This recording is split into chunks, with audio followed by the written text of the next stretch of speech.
Fear isn't the enemy, it's a signal. Every time we feel fear, our instinct is to label it as danger, as something to run away from. But in truth, fear is a messenger. It shows up when we are about to step into unknown territory, when something important is on the line, or when growth is right around the corner. Without fear, there would be no signpost telling us we're pushing beyond the familiar. Think about it, the moments that shaped us most, whether speaking in public, taking a risk in our career, or opening up to someone we care about, always carried fear in the background. That pounding heart, sweaty palms, or shaky voice weren't signals of weakness. They were proof that we were doing something meaningful. Fear doesn't show up when life is easy and predictable. It shows up when we're stretching, expanding, and becoming. The problem begins when we misinterpret fear. We treat it like a red light telling us to stop, when in reality it's a yellow light asking us to pay attention. Our culture teaches us that fear means danger, so we retreat. But more often, fear means significance. If it didn't matter, we wouldn't feel fear. That shift in perspective changes everything. Fear isn't a stop sign, it's a guidepost. Imagine fear as a compass needle. When it turns and points sharply towards something, that's where our potential lies. A difficult conversation, a bold opportunity, a new chapter, they all create that sharp pull inside us. We can choose to turn away, staying safe but stagnant, or lean toward it, knowing that's where growth is hiding. Fear shows us the edge of our comfort zone, and that edge is the doorway to change. This doesn't mean fear is comfortable.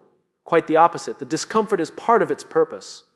The body reacts with tension, the mind races with doubts, and we start looking for escape routes. But what if we paused and asked, why is fear here? That question transforms panic into awareness. It moves us from reacting blindly to listening deeply.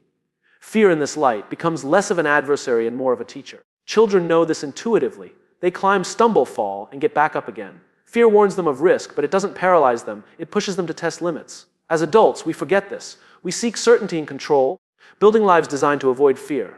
Yet in doing so, we avoid growth. The very thing we think we're protecting ourselves from, failure, rejection, embarrassment, is the exact thing fear is nudging us to confront and outgrow. When we reframe fear as a signal, something powerful happens. Instead of asking, how do I get rid of this fear? We start asking, what is this fear pointing me toward? That's a more useful question. Fear then becomes data.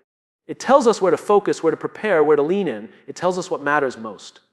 At the heart of it, fear is proof that we're alive to possibility. It's a reminder that we're standing at the edge of something bigger than our current self. And if we're willing to listen, fear becomes less about danger and more about direction. When emotions hit us, they can feel overwhelming, like a storm we can't control. Fear, anxiety, frustration, or sadness often show up as a swirl of sensations in the body and racing thoughts in the mind. What makes them more powerful is the vagueness, the lack of clarity about what we're actually feeling. This is where the practice of naming emotions comes in. By putting a label to what we feel, we shrink the storm into something more understandable. Neuroscience shows that when we name an emotion, the brain shifts activity from the amygdala, the part responsible for fight or flight, to the prefrontal cortex, the part responsible for reasoning. Simply saying, I feel anxious or I feel frustrated, creates a bridge from chaos to clarity. It doesn't erase the emotion, but it stops it from running the entire system unchecked. Naming pulls the emotion out of the shadows and places it where we can see it.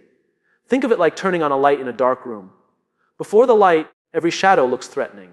But once the room is lit, the shapes come into focus. They may still be uncomfortable, but they're not as terrifying. Naming emotions does the same thing. It gives the mind a handle, something to hold on to, so the emotion stops being an amorphous threat and becomes something specific we can work with. Children often demonstrate this beautifully. A child might scream and cry until someone helps them put words to their experience.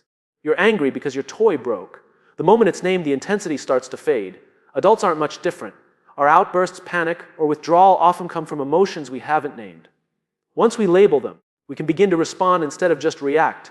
Naming emotions also creates distance. Instead of saying, I am anxious, which fuses our identity with the feeling, we can say, I'm experiencing anxiety. That small shift is powerful. It separates who we are from what we feel. It reminds us that emotions are temporary states, not permanent definitions of who we are. They pass just like weather, and labeling them helps us see them as passing clouds rather than endless storms. This practice also works in high-pressure situations. Athletes, performers, and leaders often use emotion labeling before stepping into the spotlight. Saying, I feel nervous, reduces the body's fight or flight response and channels it into focus. Some even reframe it. This isn't anxiety, it's excitement. That relabeling transforms jitters into energy, showing how the act of naming can reshape the entire experience. When emotions go unnamed, they control us. We lash out, we shut down, or we spiral. But when we identify them, anger, fear, doubt, shame, we take back control. Naming doesn't mean solving, it means understanding. And understanding is the first step toward calming the nervous system, regaining perspective, and making better choices. In essence, naming emotions is an act of self-leadership. It's how we remind ourselves that feelings are signals, not dictators. The moment we say out loud, "This is what I'm feeling," we reclaim a sense of agency. And in that space, fear and anxiety begin to lose their grip. The most common question fear whispers is, "What if I fail?" It's a question that stops us before we even begin. That simple phrase can paralyze us, filling our minds with images of embarrassment, loss, or rejection. Yet if we examine it closely, it's a question based entirely on assumptions about outcomes we can't predict. Fear thrives on that uncertainty, and the more we feed it with, "What if I fail?" the louder it grows. But what happens if we flip the question? Instead of, "What if I fail?" we ask, "What if I learn?" Suddenly the weight shifts. The fear doesn't disappear, but it transforms. Failure becomes less of a final verdict and more of a stepping stone. Curiosity enters the room. By reframing the question, we give ourselves permission to try, to explore, to test without being crushed by the expectation of perfection. This mindset shift is what separates those who grow from those who remain stuck. A person who only sees failure avoids risk, avoids opportunity, and avoids the discomfort of trying. A person who sees learning, however, views each attempt as data. They collect insights, build resilience, and uncover possibilities they would never have seen otherwise. It's not that they fail less, it's that they interpret failure differently. Consider the world's most impactful innovators, athletes, or artists. None of them arrived at mastery without stumbling repeatedly. What made them different was not immunity to failure, but a different relationship with it. They didn't stop at, "What if I fail?" They reframed it as, "What will this teach me?" Each setback added to their toolbox. Each mistake provided feedback. That mindset turned fear into fuel. Curiosity plays a central role here. When fear tells us to retreat, curiosity invites us forward. Curiosity asks, "What happens if I try this?" Or "What new skill might I discover?" That simple shift changes the emotional charge. Where fear closes doors, curiosity opens them. Where fear imagines the worst, curiosity imagines possibilities. This is why reframing is so powerful. It transforms fear from a barrier into an invitation. It also changes how we experience discomfort. Trying something new often feels awkward or even painful. If the goal is only to avoid failure, discomfort feels like proof that we're on the wrong path. But if the goal is learning, discomfort becomes evidence that growth is happening. We no longer fear the stumble, we value it as part of the process. That's how progress is made in every field, from science to sports to leadership. This reframe also builds resilience. Every time we ask, "What if I learn?" we reinforce a growth mindset. Over time, failure loses its sting because it no longer defines us. We stop avoiding challenges and start seeking them, knowing that whether we succeed or stumble, the outcome is valuable either way. Fear may still whisper, but curiosity grows louder. The question then becomes not, "What if I fail?" What's waiting for me on the other side of this attempt? That small but profound shift unlocks courage. And with courage, fear loses the power to decide our future. There's a small space between intention and hesitation, and in that space lies a powerful tool, the 5-second window. It's the short gap where our instincts push us toward action, but our doubts start to creep in. In those first few seconds, the brain hasn't yet talked us out of moving forward. If we act within that window, we break the cycle of overthinking before anxiety has a chance to take control. Anxiety feeds on delay. The longer we wait, the more scenarios we invent. What if I mess up? What if they reject me? What if I'm not ready? Within seconds, hesitation grows into rumination, and rumination spirals into paralysis. That's why the 5-second window matters. It bypasses the spiral. Acting quickly cuts off the stories before they expand into full-blown fear. Think about simple moments: raising your hand in a meeting, introducing yourself to someone new, or hitting send on an email you've been overthinking. Each requires only a small, decisive action, yet hesitation can make it feel impossible. If you move within 5 seconds, speak, step forward, click, you keep momentum alive. Delay and the weight of fear doubles. The science behind this is rooted in how the brain works. The prefrontal cortex, responsible for logic and decision-making, needs time to activate fear-based reasoning. By acting before that process kicks in, you're essentially outpacing your own doubts. It's not about ignoring fear, but about staying one step ahead of it. Action before analysis, movement before self-sabotage. This doesn't just apply to big decisions. The 5-second window works in everyday habits too. Getting out of bed when the alarm rings, choosing to exercise instead of scrolling, speaking up instead of staying silent. These tiny moments shape identity. Each time you act within the window, you reinforce the belief, "I can move even when I'm afraid." Over time, that builds confidence. Momentum is the hidden gift here. Once you take a single step, the next one becomes easier. Anxiety thrives in stillness but weakens in motion. When you act quickly, you break the freeze response. The body moves, the brain follows, and suddenly you're in the flow of doing instead of stuck in the loop of doubting. It's important to see the 5-second window not as pressure, but as liberation. It doesn't demand perfection, just initiation. You don't have to know the entire path, only the first step. That first step taken quickly keeps fear from swelling into something larger than it is. It's a simple practice, but one that can reshape the way we handle fear and anxiety in real time. Every breakthrough, whether small or life-changing, starts in that narrow window. The decision to leap before the mind pulls us back. The courage to move before fear gains ground. The discipline to trust action over hesitation. That's the power waiting in those 5 seconds. Anxiety often pulls us into two places that don't exist: the past and the future. We replay old mistakes, imagining how they define us, or we fast forward into worst-case scenarios, predicting disasters that haven't happened. In both cases, the present moment disappears. Anchoring ourselves in the present is how we disrupt that loop. It's the practice of pulling the mind back to where the body already is. One of the simplest anchors is the breath. Anxiety speeds up the body, shallow breathing, racing heart, tense muscles. By slowing the breath, we send a direct signal to the nervous system: you are safe right now. A deep inhale, a steady exhale, repeated with intention, grounds us.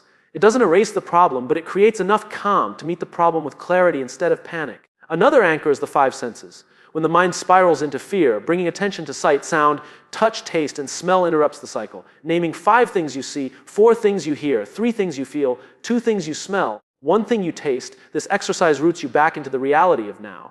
It shifts focus from imagined danger to the certainty of the present. Movement is also a form of anchoring. When anxiety locks us in our heads, moving the body can break the spell. A walk outside, stretching, even pressing your feet firmly into the floor reminds you of physical presence. The mind may be racing ahead, but the body is always here. Movement pulls the two back into alignment. Gratitude works as another grounding technique. Fear thrives on what might go wrong, but gratitude shifts attention to what is already right. Writing down 3 things you're grateful for, or simply saying them aloud, anchors you in abundance instead of scarcity. This doesn't eliminate anxiety, but it starves the spiral of its fuel by redirecting attention to what's steady and real. Even language can be an anchor. Saying to yourself, I am here. I am safe. This is what's happening now creates a verbal tether. It transforms vague fear into concrete presence. Words act like weights, keeping the mind from drifting too far into imagined futures or past regrets. Self-talk becomes a rope back to the ground. These practices may seem small, but their power lies in repetition. Each time we anchor ourselves in the present, we build the muscle of awareness. Over time, the brain learns to recognize anxious spirals earlier and redirect faster. It's not about never feeling anxiety. It's about refusing to be swept away by it. Anchoring gives us agency in moments that feel uncontrollable. The present moment is where fear loses most of its power. In the now, we are usually safe. In the now, we can breathe, see, hear, and move. Anchoring ourselves there reminds us that anxiety is not reality. It's a projection. And by returning again and again to the present, we weaken the hold of anxious loops. Courage is often portrayed as a dramatic leap, a grand moment where someone faces impossible odds with fearless resolve. But in reality, courage is rarely born in giant leaps. It's built quietly, brick by brick, through small, consistent actions. These micro wins are the training ground for bigger battles. Each one whispers to the mind, you can do this, and those whispers accumulate into confidence. A micro win can be as simple as making the phone call you've been avoiding, speaking up once in a meeting, or showing up to the gym for 10 minutes. On their own, these actions may not look impressive, but the brain registers them as proof of movement, and proof is powerful. Every completed action becomes evidence that we are capable, and that evidence fuels the courage to take on more. The psychology behind this is momentum. Confidence isn't something we wait to feel before we act, it's something we generate by acting. The smallest step forward creates a ripple effect. One tiny victory builds energy. That energy leads to another step, and before long we've built a chain of wins that reshapes how we see ourselves. Micro wins make courage feel less like a rare event and more like a daily practice. This is why starting small matters so much. When fear is overwhelming, the idea of tackling the entire challenge feels impossible. But breaking it down into micro actions makes it manageable. Instead of focusing on the mountain, we focus on the first stone. Each stone we move proves to ourselves that progress is possible. And progress, no matter how small, reduces fear. Micro wins also rewire the story we tell ourselves. If fear says, you can't, every small victory argues back. Actually, you can. Over time, those counterexamples accumulate into a new identity. We stop seeing ourselves as someone who avoids and start seeing ourselves as someone who acts. That identity shift is the foundation of lasting courage. What makes micro wins so effective is consistency. A single small victory feels good, but repeated over time, it compounds. Just like compound interest in finance, the returns of daily small wins multiply. 10 push-ups today, a conversation tomorrow, a new skill next week, stacked together, they transform both confidence and capability. Courage stops being situational and becomes who we are. It's also important to celebrate these wins. Recognition cements them in memory. When we pause to acknowledge, I did this, we strengthen the connection between action and self-belief. The celebration doesn't need to be grand. It can be as simple as a smile, a note in a journal, or sharing with a friend. What matters is honoring the progress, no matter how small. Macro courage, the kind we admire in others, rarely comes out of nowhere. It's built from 1,000 micro wins, stacked over time, each one layering proof that fear doesn't control us. And when the moment comes for a bigger leap, we discover the courage was already there, quietly constructed through every small choice along the way. The mind, much like the body, grows stronger with deliberate training. Just as muscles respond to repeated effort, the mind builds resilience when we practice mental habits consistently. We can't expect strength to appear in a crisis if we haven't trained for it beforehand. Fear and anxiety will always test us, but the more we condition the mind, the better prepared we are to meet those moments with calm and clarity. Visualization is one of the most powerful training tools. Athletes have long used it to prepare for competition, rehearsing each move in their minds before ever stepping onto the field. The brain doesn't fully distinguish between what is imagined and what is real. By visualizing ourselves handling challenges with composure, we prime our nervous system for success. Each mental rehearsal becomes a quiet rep, strengthening confidence before we even take action. Breathing is another cornerstone of mental training. Shallow, rapid breaths feed anxiety, signaling to the body that danger is near.